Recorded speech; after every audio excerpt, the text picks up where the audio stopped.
Welcome back to Drive Your Journey. I'm your host, Fred Arnold, with a great guest, Janet Gibson. Janet Gibson, welcome to the show. Thanks for having me. I'm super excited to be here. I like this topic only because it's about preparedness. It's about being ready for that challenge. I often am driving going, okay, I'm underneath a bridge. What if there's an earthquake, right? I understand. Because we do have things that happen. Yeah. So in people's journey of life, we need to make sure we're prepared. Yep. So let's talk a little bit about BAT 12 Ops Unit. And real quickly, it's a subsidiary of the, I'm going to read this, the Community Disaster Preparedness Foundation. Yes. Let's jump right into it. Tell me about the organization.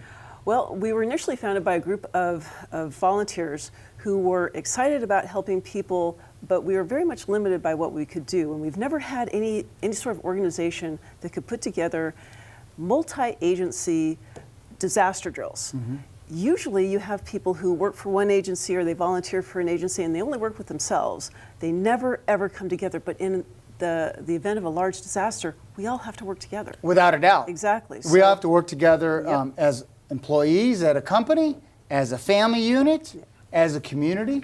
And let's just jump right into that. Yeah. Let's talk about personal preparedness, both at home and I'm going to say, away from home, at home. Exactly.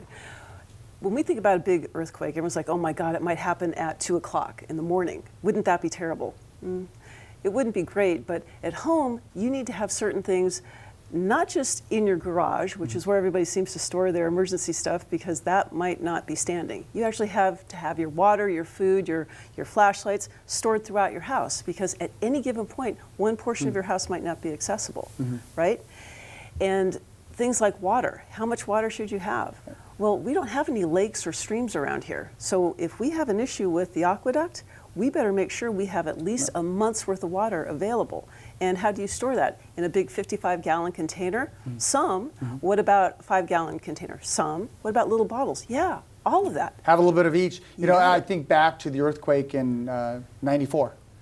And having shoes underneath your bed is critical, because you're going to go run to look after your family members and stuff might have broken. Well, that's you bring that up. That is the #1 injury in an earthquake is cut feet. And not only should you have the shoes under your bed, you need to tie them to the bedpost, because the velocity of the earthquake will send those shoes over to the next city. Yeah. My husband had a large TV on a stand during the '94 earthquake. It went all the way across the room through the wall at the same level, to give you an idea of the impact.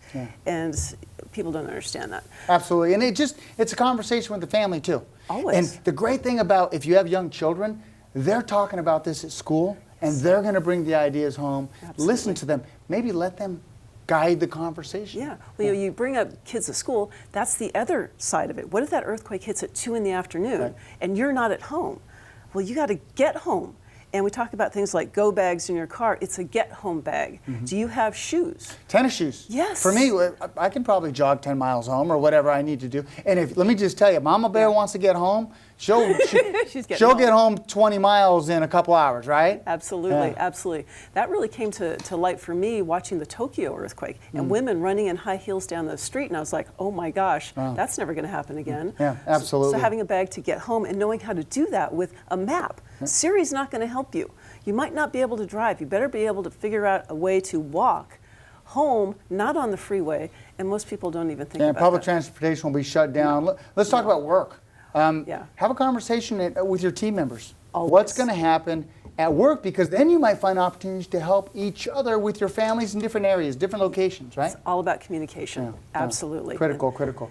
I know we have limited time, but I want to talk about the neighborhood and preparing, because this is something that you kind of figured out when it happens, but you're not figuring out right then and there. Yeah, and we just had an opportunity to sit down and talk to Lucy Jones, Dr. Lucy Jones, the preemptive specialist on that. She's been doing that since, forever.